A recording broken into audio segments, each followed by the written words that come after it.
Hello, Bachu. Let's see this question. A recently named element is a Dramatidium, which has a 110 electrons. Assume that you can put the 110 electrons into the atomic shell one by one and can be neglected any electron-electron interaction with the atom in the ground state.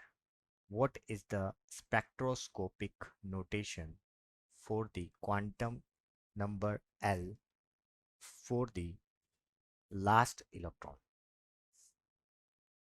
तो सबसे पहले देखेंगे बच्चों हम की concept. तो यहाँ पर जो की कॉन्सेप्ट होगा कि every every shall have a have a particular particular number of electron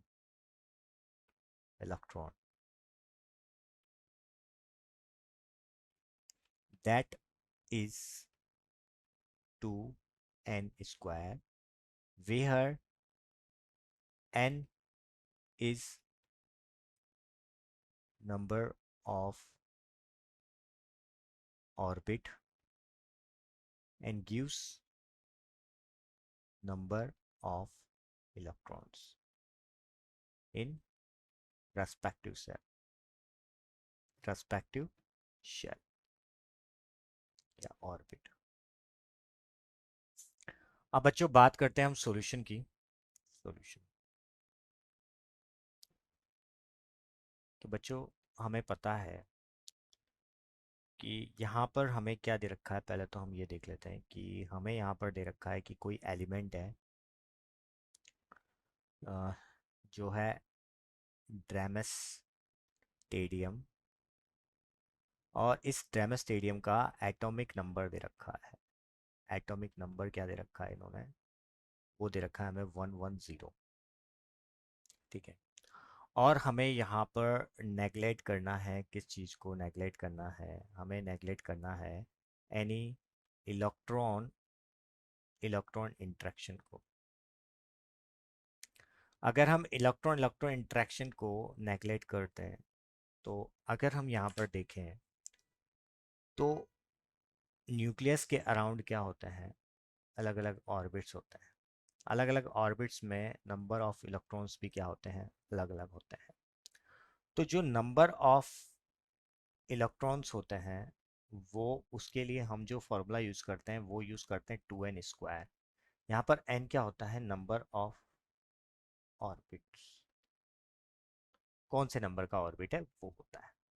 जैसे अगर मैं n इक्वस टू वन की बात करूँ, यहाँ वन की बात करूँ मैं, तो यहाँ पर जो नंबर ऑफ इलेक्ट्रॉन्स होंगे, नंबर ऑफ इलेक्ट्रॉन्स होंगे इस सेल में, फर्स्ट वाले सेल में, तो 2 × 1 का स्क्वायर मतलब कितने हो जाएंगे? 2 इलेक्ट्रॉन्स हो जाएंगे। ऐसे ही मैं n इक्वस टू 2 की बात करूंगा तो वहां पर क्या हो जाएगा? 2 का स्क्वायर मतलब कितने हो जाएंगे? यहाँ पर 8 इलेक्ट्रॉन्स हो जाएंगे। और अगर मैं 3 की बात करूंगा तो यहाँ पर मेरे हो जाएंगे 2 × 3, 3 का स्क्वायर मतलब 18 इलेक्ट्रॉन्स हो जाएंगे। और अगर मैं 4 की बात करूंगा तो यहाँ पर हो जाएंगे मेरे 32 हो जाएंगे। 4 का स्क्वायर तो 32 इलेक्ट्रॉन्स। और अगर मैं 5 की बात करूंगा तो यहाँ पर कितने हो जाएंगे? वो हो जाएंगे 50। करेक्ट। तो इट मीन्स हमें दे रखा है यहाँ पर 110। तो it means 50 number of electrons अगर हो रहे हैं तो मतलब ये 100% कौन से शेल में है? ये फिफ्थ सेल में। तो इससे अगर मैं कॉन्फ़िगरेशन लिखूं तो देखो, कॉन्फ़िगरेशन कॉन्फ़िगरेशन अगर मैं लिखूं यहाँ पर, तो यहाँ पर फिफ्थ के लिए जो कॉन्फ़िगरेशन बनेगा वो क्या बनेगा? जैसे 5s2। एस में कितने भर सकते हैं? ज़्यादा से ज़्यादा यहाँ पर 2 इलेक्ट्रॉन्स भरे जा सकते हैं। अगर पी सेल की बात करें तो उसमें 6 इलेक्ट्रॉन्स भर सकते हैं। डी सेल की बात करें तो 10 इलेक्ट्रॉन्स भर सकते हैं। और एफ की सेल की बात करें तो उसमें कितने भर सकते हैं? 14 भर सकते हैं। ठीक है। तो अब 5s2 और यहाँ पर हो जाएगा 5p6, 5d10, 5f14। और फिर यहाँ पर मेरे को जी में भरने पड़ेंगे। और कितने इलेक्ट्रॉन्स भरूंगा मैं? बचे हुए कितने इलेक्ट्रॉन्स हैं? 18। तो मैं 18 इलेक्ट्रॉन पढ़ लेंगे। तो ये मेरा क्या हो जाएगा? कॉन्फ़िगरेशन हो जाएगा। और यही मेरे को निकालना था, यही मेरा फाइनल सॉल्यूशन होगा। I hope you will understood it well. Best of luck.